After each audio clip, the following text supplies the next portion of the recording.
Hi, my name is Courtney Bishop. I'm the Director of Development. I'm Kat Iani, and I'm the Special Events Coordinator here at the Lupus Foundation, DC, Maryland, Virginia chapter. I just wanted to tell you all thank you so much for everything that you do to help support our staff and our patients that are living with lupus. We couldn't do it without you.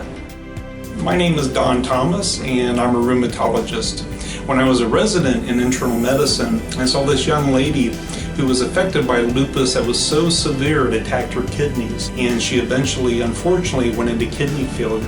She was in her early 20s, and she should have been enjoying life, but her life was completely turned around by this horrible disease. I wanted to learn more about lupus and learn how to help out these young people who develop lupus, and that's what drew me into rheumatology in the first place. My name is Nadika Apau. I'm the president and principal broker of New Leaf Real Estate Group. My name is Samantha Kettle-Billman. I'm an attorney and the programming co-chair of the SLE Lupus Foundation's Young Leaders Board. My name is Sarah Gorman, and I'm the author of Despite Lupus, How to Live Well with a Chronic Illness. My name is Tanice Chavers, and I'm the owner and hair loss specialist here at Sheer Bliss Hair Lounge and Spa. I'm Greg Lewin. Some know me as a project manager or Six Sigma black belt. Others know me as an organist or pianist. But today, I represent the men living with lupus. My name is Chanel Gabriel. I'm a singer, poet, and I'm an advocate and activist for living with lupus. My name is Kelly, and I am a 13-year lupus warrior. I was in a coma for 52 days. Lupus had attacked my brain, and doctors were talking to my family about harvesting my organs. So today I stand before you, raising awareness and letting my fellow warriors know that they can survive just like I did. I was diagnosed as having systemic lupus. I was about 22 or 23 years old. I was diagnosed with having mixed connective tissue disease, which included SLE, lupus, Sjogren's syndrome, and polymyositis. I was 27 years old. I was diagnosed with systematic lupus 3 days after I turned 20. When I was diagnosed with systemic lupus, I was 26 years old. Lupus is an autoimmune disease. The immune system attacks the body itself. There's 4 major types of lupus. Drug-induced lupus, where some medications can actually cause lupus to occur. Neonatal lupus. This occurs when the mother has certain antibodies that go through the placenta into the baby's system and can actually cause inflammation and damage to different parts of the baby's body. A third type is cutaneous lupus, and this is where lupus causes the immune system to attack just the skin and cause a rash. Systemic lupus erythematosus. It involves multiple systems of the body. Erythema is the medical term meaning redness, and oftentimes lupus rashes can be red in color. So systemic lupus erythematosus means that the lupus is attacking potentially many systems of the body. I was misdiagnosed several times. It took about anywhere between 4 and 5 years to finally become diagnosed. And I was misdiagnosed. I was told it was not a big deal. And then I was officially diagnosed when I lost my hair. Normally it takes people years to be diagnosed and to finally put all the puzzle pieces together. Sheer Bliss Hair Lounge and Spa's mission is to educate women on how to maintain healthy hair and skin. Our goal basically is to make sure that every woman leaves and feels good about themselves, but they also have information about how to maintain their scalp, how to maintain their skin. They can come to a salon and have that confidentiality with their stylist, which is why we have the private rooms. I was inspired to create this salon because I experienced my own hair loss a while ago. There was no salon that was really answering my questions or giving me a good solution, so I decided to create that.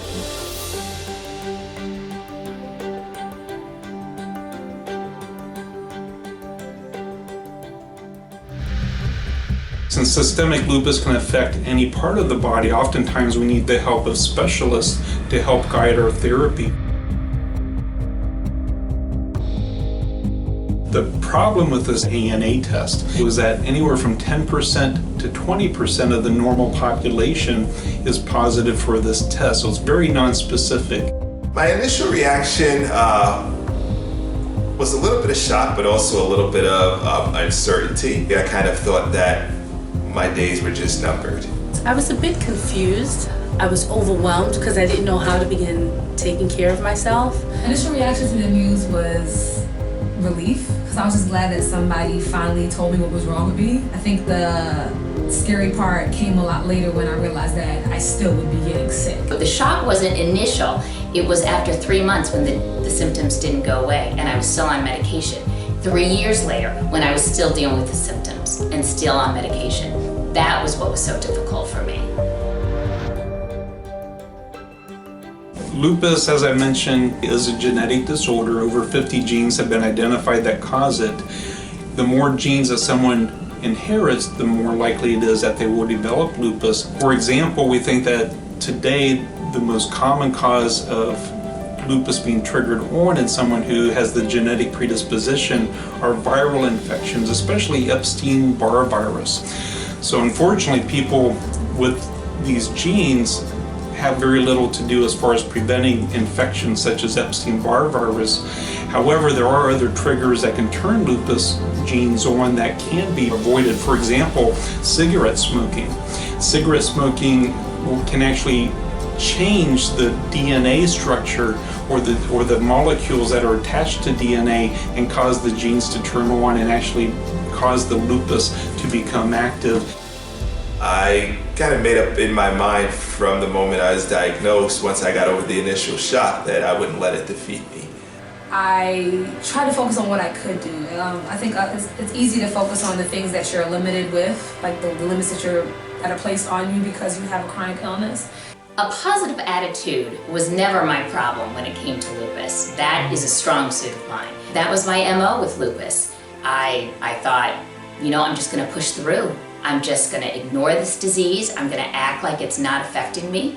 And unfortunately, that's the exact opposite way you need to deal with a chronic illness. My dad said at one point, the thing that we know is gonna get you through this is also the thing that makes us worry about you so much. Once you know that you have lupus, you need good support that you can have, you need it. For me, there wasn't a doubt in my mind that my sister came first. And just to know that I'm there, even just to lie with her, to make sure that she's fine, that she knows that she has someone, you definitely need the support. That's very important. Yeah. Thank you, Lila. You're welcome. My mom was actually diagnosed with lupus when she was carrying my sister in 1986.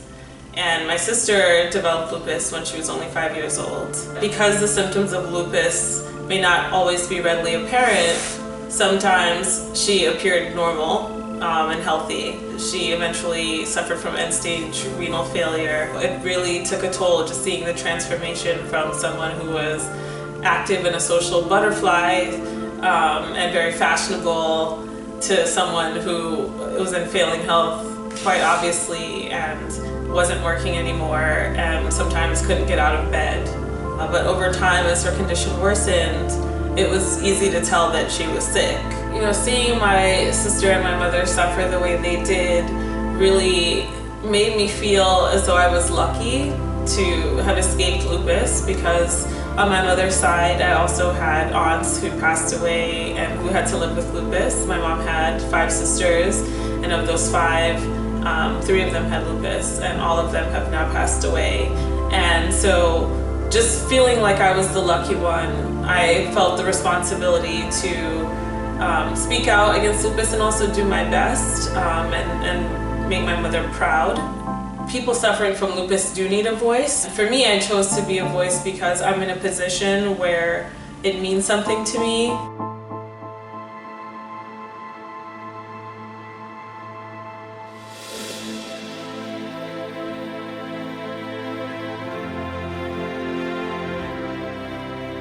Less than 10% of our systemic lupus patients are men.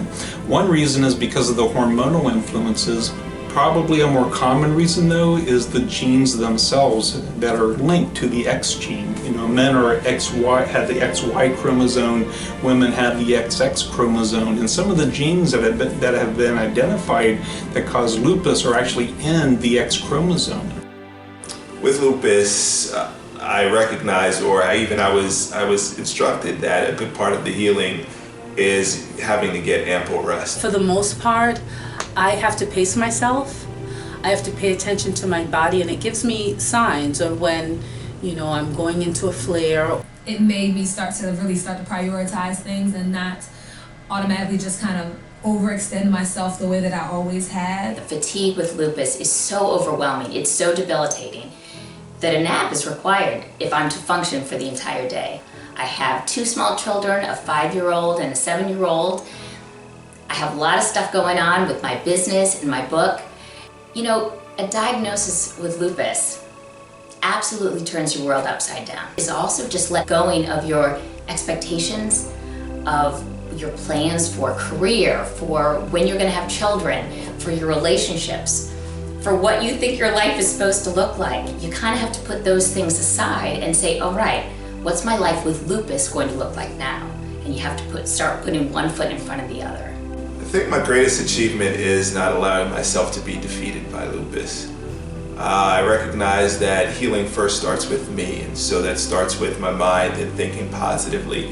It continues with following up with my physicians, constantly taking my medications, and the fact that now all of my labs are actually indicating that I'm in remission. Over the last 5 to 7 years, I'm recognizing my healing, my sustenance. I've had moments where I remember elders anointing and praying for me, and since then I've just been getting stronger and stronger, and I owe a lot of that, and I credit a lot of that to my relationship with God. For many years, doctors said I wouldn't be able to have kids. I have a beautiful daughter and a beautiful son, and they are such blessings and miracles in my life that if not having them, I probably wouldn't be able to do the things I do on a daily basis. I think I've become a super warrior spiritually. Being challenged day to day, physically, emotionally, and even just psychologically, I had to stick to my faith. I had to eat the word, digest the word of God, just to go on day by day. And that's what keeps me going. I've had moments, but I think that I'm still very much myself. I'm still the same fun-loving, creative, happy person I always was. I think that to me is a very big accomplishment outside of the more tangible things, like I'm just doing my spoken word and music, touring. Those are really, really great, amazing opportunities for me as well that I don't know if I would have done if lupus wasn't in the picture. Lupus definitely gave me the ambition to try to do everything I could do to be amazing, to just enjoy life and to enjoy all those things. Having lupus made me have to find that faith that I'm gonna be okay, that faith that even though the doctor said this isn't right, this is gonna get better, that I have to keep believing that God has a plan, that God has an order of things, that there's a reason, that there's hope. And I think that lupus gave me that spiritual hope. I think that we are getting closer to a potential cure for lupus. People who get lupus because of the genes that they're born with, and we now have identified over 50 genes that are actually responsible for causing lupus. So if we can figure out some way to cause these genes to not become overactive and not cause lupus in the first place, then we can potentially have a cure. Lupus is still a mystery for many people, and so it's important to get the word out that lupus is just as devastating as any cancer, just as devastating as any autoimmune disease. To see someone suffering from lupus and knowing that for the 26 years that my sister lived, of those 26 years, there were 21 years when doctors promised her that there would be a cure and that there would be advances in lupus, and unfortunately she had to pass away without that happening. And so it's important to me to really push for awareness and funds towards research for lupus. Unfortunately, a large percentage of the population have never even heard about lupus. And that presents a huge problem as those private donations that are so important in driving forth better treatment and better research for lupus. But I'm very happy that this program is being done to get the word out there so we can find better treatments and hopefully a cure for lupus in the future. You should support the Lupus Foundation because we provide services for all those suffering from lupus in our area. That includes over 15 support groups, patient navigation services, so to help our patients find doctors. We have educational summits, and those are all things that we can't provide without your help. My biggest message to those with lupus is this is not the end. You may have lupus, but lupus doesn't have you. Surround yourself with positive people and people who are willing to sacrifice their time and their energy to make sure that you're okay. You still can do amazing things. You just have to change it up a little bit. You just have to figure out where your passion lies. The beginning is so difficult to wrap your head around a chronic illness, something that you're going to deal with for the rest of your life. But once you start accommodating for the illness and making those little changes, they can make a big difference in your life with lupus. Then you can start rebuilding. My message to lupus today is, your days are numbered. You will be defeated. My message for lupus, we're gonna come back fighting. So watch out. Thank you for all that you showed me about myself. Thank you for the strength that you've given me, lupus. However, you can go have some seats somewhere else. To lupus, I would say, I am living well despite you. I know if life's a stage, I know that you want to be in the center stage, but I'm keeping you in the wings right now. I know you're in the background, but that's where you're gonna stay. You think you own me? Squeeze my life in your palms, taking over my body. You think you are me, lupus. You think because you've hijacked this vessel that you're captain. You think that you can get away with mutiny, but see, I'm still the same me. The same beautiful butterfly floating on the breeze. I ain't scared the rest of the wind. To battle Reynard's thorns, not afraid to diss this disease. To find peace, be at ease with this disease. I miss my old life, but I'm fashioning a new one with this disease. And in no way am I saying this is easy. The way my cells fight themselves. And my chest being in a cage of pleurisy, that my scalp crying strands of my hair, that the pain in my knees which interfere with prayer make it hard to sometimes find the joy in life. Makes the sun less bright, but I know no matter what, there's nothing that will take away my fight. When it seems to make my day feel like night, I'll still reach for a star. When it seems my world spins left, I resolve to force it to revolve right. And even if my limbs refuse to move, my spirit will still dance. Every day I'm gonna choose to enhance this universe with my presence in any way that I can. Lupus is not me, but it's the spark that created a flame. My disease, it's not me, but it's the source of my vanity. Lupus can't damage me, cause my body isn't all I possess. I still have a purpose, a reason to smile. I'm still living my life.